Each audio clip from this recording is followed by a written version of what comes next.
I don't usually do follow-up videos to videos I previously make unless it's an ongoing news story, and lately I've been mostly just covering stories out of the wide and weird world of processed foods. But I think today we warrant a discussion here. The last video I did was on why Americans won't eat plant-based meat alternatives. It was really going over this very brief article from The Atlantic that talks about how there's all sorts of these reasons Americans won't eat it, and they're just completely flabbergasted by the whole thing. And they then invite you to read various propaganda pieces in support of their thesis that a proper human diet is, in fact, to eat factory-made slop. And there was some discussion in the comments, and somebody pointed out in the comments that I didn't, talk about the real reason that I dropped the ball. And that the real reason Americans won't eat plant-based meat alternatives is because meat is nutritious and plant-based ones are not. I'm going to disagree, and here's why. We take for granted that meat is super nutritious, that it's nutrient dense in the wide world of the proper human diet in our proper spaces. But that's actually a revelation to most people. Most people tend to think that aside from B vitamins and maybe some A vitamins, that meat is the next best thing to an empty calorie.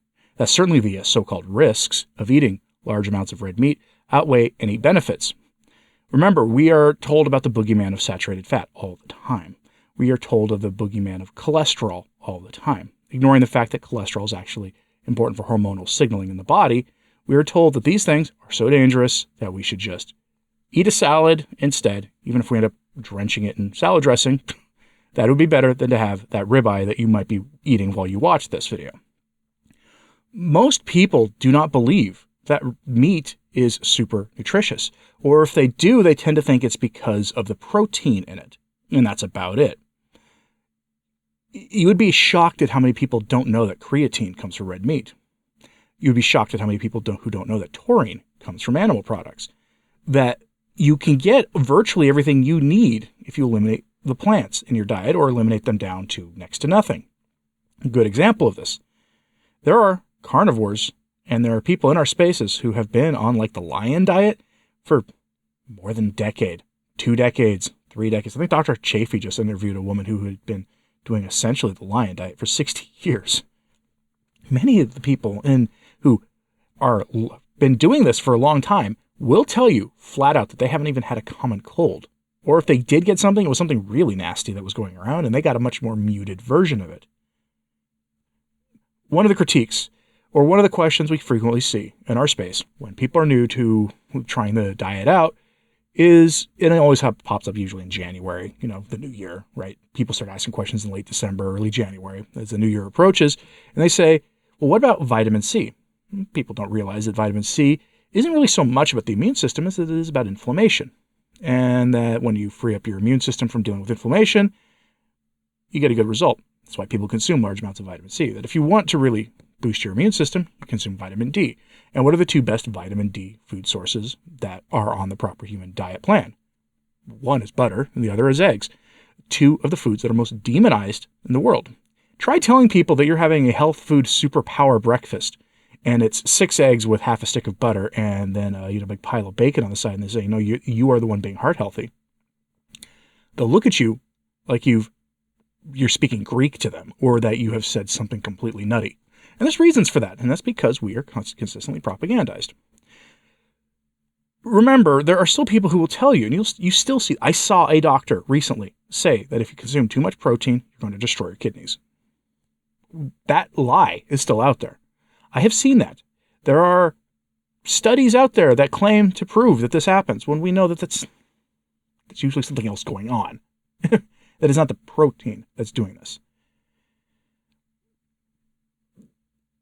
Our message in the proper human diet space contains a lot of it's almost Gnostic sounding to people because it's like secret knowledge. Even though it's not secret, it isn't. We give it out there for free on YouTube. Dr. Barry could probably continue to make a very comfortable living for himself, spending all of his time doing medical practice. But he gives this information out for free. Not barring Patreon and that kind of thing, but people act like this is almost secretive, and it's not. We are very open with the largely anecdotal evidence because, as others have pointed out, you cannot do ethical peer-reviewed studies on human nutrition, not ones that'll work, because you have to have a captive audience and control everything they eat for decades and decades and decades, and even the prison system hasn't figured out how to do that yet because they have markets there, and people tend to bring things for their relatives who are in lockup, and you can't control people that way. So peer-reviewed studies aren't going to help us here too much. All we have are anecdotes, and so I want to know what your anecdotes are. How long have you been doing carnivore, keto, whatever it is? Put it in the comments. How long have you been doing it for? And what improvements have you seen? Weight control, your metabolic issues taken care of, I have seen pictures in social media groups of people who had a before and after picture of their hair, their head full of silver hair. The after picture, the hair was starting to darken up, and it was darkening up from the roots. This wasn't a dye job. It was the weirdest thing I'd ever seen.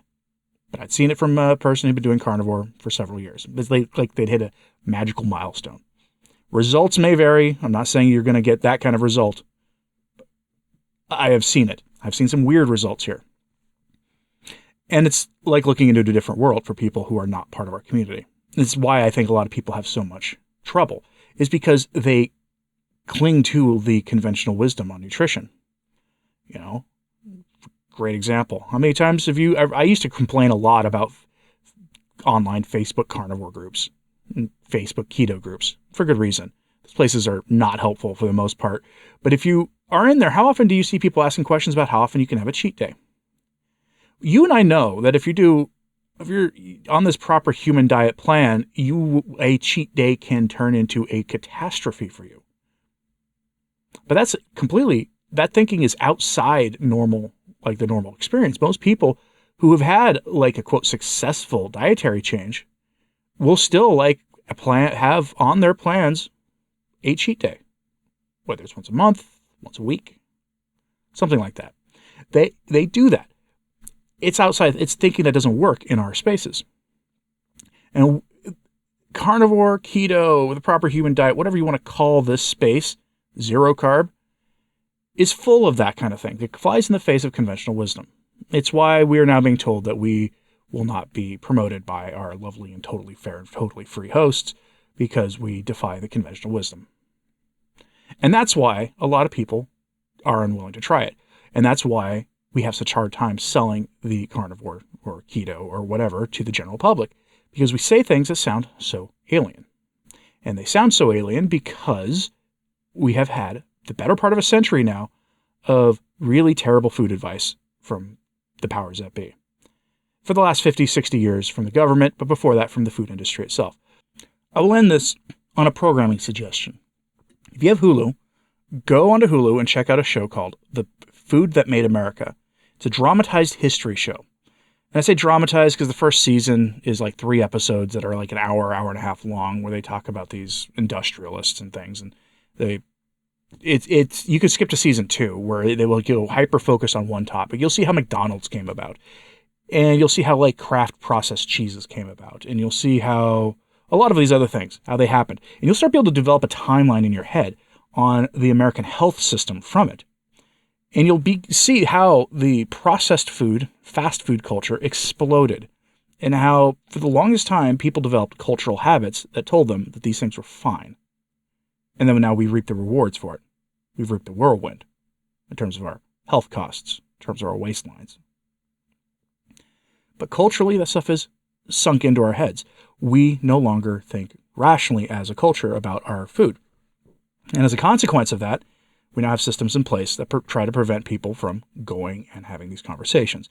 And we have like cultural habits that make everything sound like, for people who've broken free from it, make it sound just so strange that it's almost like nonsense to them.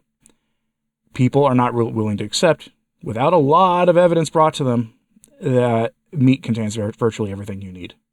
And what you can't get out of the meat, you can get out of eggs and butter. They're just not willing to accept it. I wish that wasn't the case. But we do make inroads. We do make inroads. So keep fighting. Keep telling people about how to improve their physical lives by simply eliminating all the things that we have been conditioned to conditioned to believe are the things we should eat. What are the reasons do you think we have a hard time selling this? And that why, on the one hand, people have a hard time accepting the idea that meat is actually healthy. Let me know in the comments if there's anything you thought I left out of this. And hit like and subscribe if you haven't. It does help. So to share this on social media, that helps too. I'm Anthony Stine, the Practical Carnivore. Thanks for your time today.